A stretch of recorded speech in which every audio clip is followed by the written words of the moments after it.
Next on the news, it's the day of love as millions around the nation celebrate St. Valentine's Day. But what's the secret to a love that lasts forever? A Queens couple is celebrating decades of love and holy matrimony this Valentine's Day. I'm Katie Vasquez, and I'll have that story coming up. Plus, who was St. Valentine? Pope Francis has admitted himself into the hospital. The Holy Father has been suffering from bronchitis for almost 2 weeks. Plus, ahead of President's Day, a different kind of history lesson, the many times American leaders have met with the Pope over the last century. I'm Christine Persichetti. Currents News starts right now.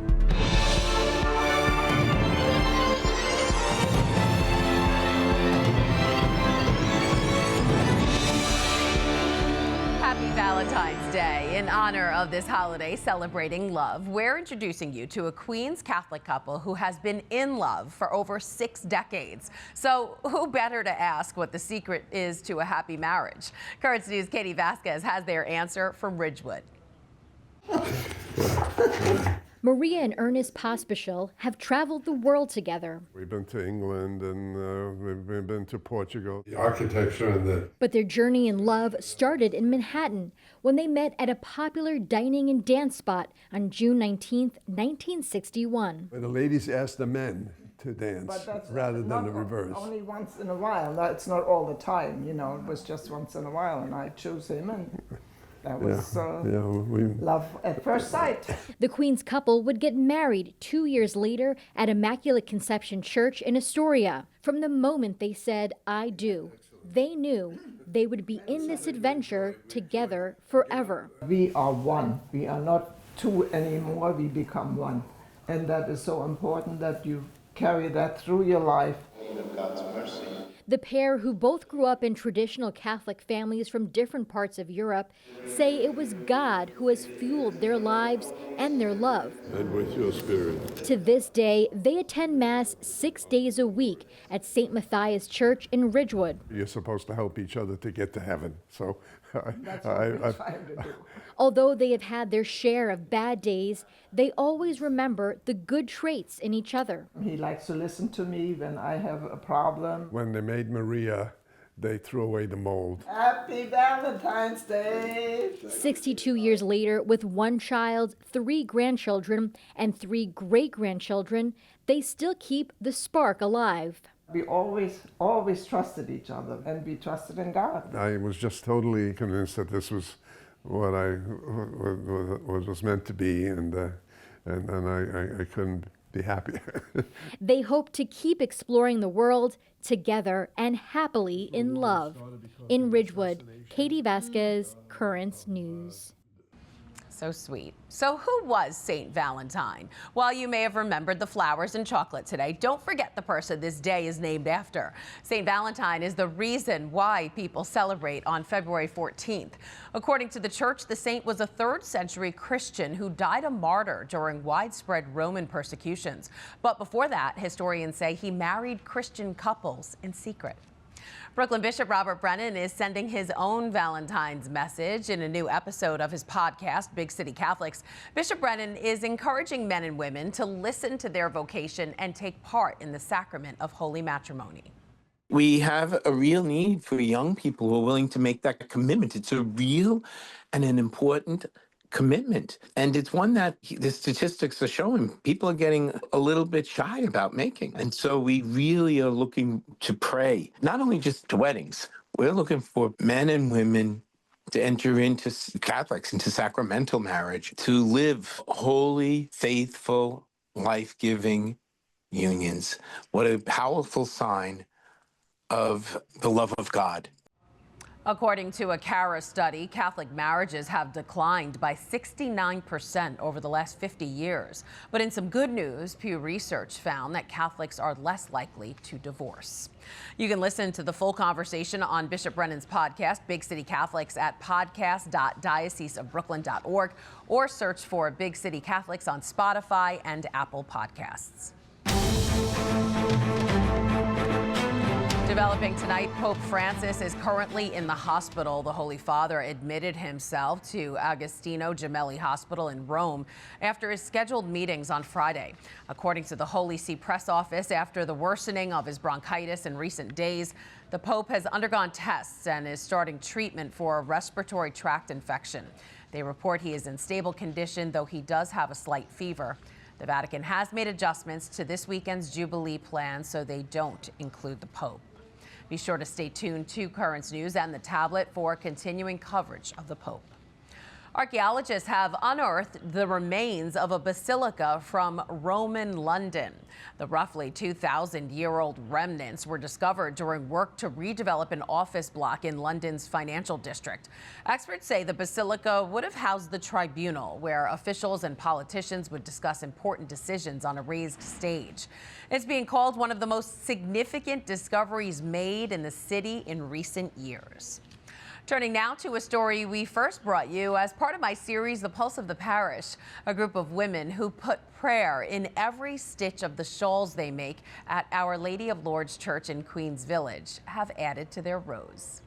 Yeah, you can do like that. You got the poster, now you chain one. The ministry tells us they gained new members after my report aired last May. The group has been hand making these beautiful items for over 25 years, giving them away at no cost to those in need of comfort and solace, or to those celebrating life's joys like a new baby. Members pray for recipients before starting each stitch and say it's nice to think of where the shawls will end up. People are very happy to get a visit and to get the prayer shawl, because some of them are elderly and they're sick and they're just happy to have the prayers. They send nice, beautiful letters thanking us for the prayer shawl, and that thrills me. It's fulfilling work, and it makes somebody happy. It makes me happy. Ones that are in nursing homes and places like that, to get a gift like that is just wonderful. All the work that goes into it, and the people are happy to do it, and they're just so happy that they have one.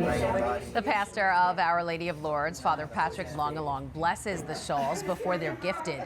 To keep the ministry going around Christmas time, they sell handmade items to help buy their yarn for the year. Finally tonight, in honor of President's Day this Monday, we want to take a look back at all the historic meetings between presidents and popes. The two leaders have held relations for over a century, meeting in both Rome and the United States to talk about the issues affecting the world. Currents News' Jenna McDermott tells us more. Thank you so much. 14 presidents have met with the Pope. The first was Woodrow Wilson in 1919, who spoke with Pope Benedict V in Rome before the Vatican was a sovereign state. The next commander-in-chief to travel to the Eternal City wouldn't happen until 40 years later, when Dwight Eisenhower met with Pope John XXIII. Their meeting was followed by John F. Kennedy's trip to Rome only 4 years later, where he was welcomed by Pope Paul VI as the first Catholic U.S. president. It was unclear until President Kennedy's victory in 1960 whether a Roman Catholic could win the presidency. Pope Paul VI would be the first pope to visit the United States in 1965. During that trip, he met with Lyndon B. Johnson in New York's Waldorf Astoria Hotel. But it is Pope John Paul II who holds the title of the first pope to visit the White House. The future saint spoke with President Jimmy Carter, ushering in a new era of deepened relations between the papacy and the U.S. presidency. Particularly since the Jimmy Carter era in this country, the 1970s and the 1980s, when the so-called moral majority in this country, which was a born-again Protestant political and religious movement, came on the scene.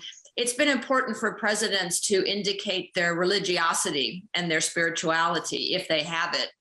Throughout his pontificate, Pope John Paul II held 15 meetings with U.S. presidents. Bill Clinton, George Bush Sr., and George W. Bush were all present at his funeral. Pope Benedict XVI visited the White House on his 81st birthday in 2008.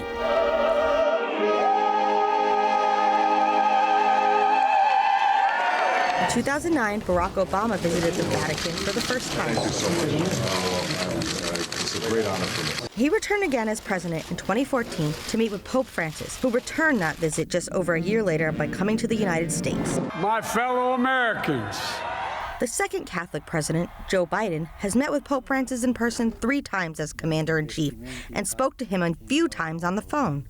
Until Joe Biden, we had another 5-6 decades without another Catholic at the top of the ticket, or certainly without a Catholic having won the presidency. Donald Trump met with Pope Francis once during his first presidency in 2017.